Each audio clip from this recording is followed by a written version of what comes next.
ময়মনসিংহের ভালুকায় প্রবীণ সাংবাদিক ও সাংস্কৃতিক সংগঠক গণমাধ্যম ব্যক্তিত্ব এবিএম জিয়াউদ্দিন বাশার স্মরণে স্মৃতিচারণ সভা অনুষ্ঠিত হয়েছে। শুক্রবার বিকেলে স্থানীয় একটি কমিউনিটি সেন্টারে ভালুকা সাংস্কৃতিক ঐক্য ফোরাম এর স্মরণ সভার আয়োজন করে।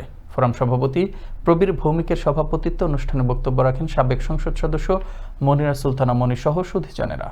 সাংবাদিকতায় কর্মী তৈরি করেছে, শ্রমিক রাজনীতি করতে যে অনেক শ্রমিক নেতা তৈরি করেছে, বিভিন্ন পর্যায়ে এসে বিচরণ করেছে।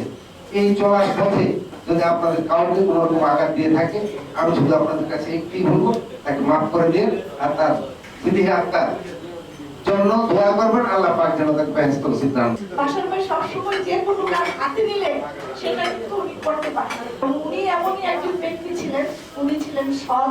উনি নিজের জীবনের জন্য কিছুই করেননি, করেছে সাধারণ জনগণের জন্য যারা ওনার কাছে যেতেন। আমরা এই তার সম্বন্ধে আলোচনা করতে গেলে বিশাল পরিসর, বিশাল সময়ের দরকার। তিনি অহংকারী ছিলেন না, তিনি নির্লোভ ছিলেন, তিনি উপকারী ছিলেন।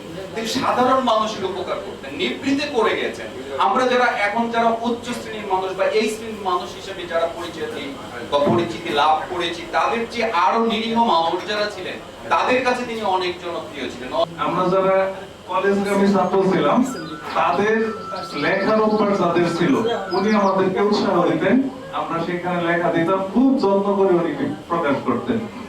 আশা দেখা ছিল সাংবাদিকদের একটা পুরোটা সাংবাদিক সমাজের একটা অমূল্য সম্পদ ছিল বাসা দেখা। আমি মনে করি তার মৃত্যুতে বাংলা সাংবাদিক সমাজ একজন অভিভাবককে হারিয়েছে।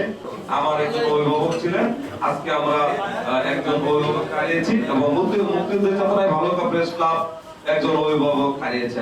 ভালো সাংবাদিক ছিল, বুদ্ধিজীবী ছিল, পথনাট্য ভালুকা বাসন করছে। বাসন এক প্রতিভার অধিকারী ছিল, তার প্রতিভা এটা অল্প সময় বললে শেষ করা যাবে না।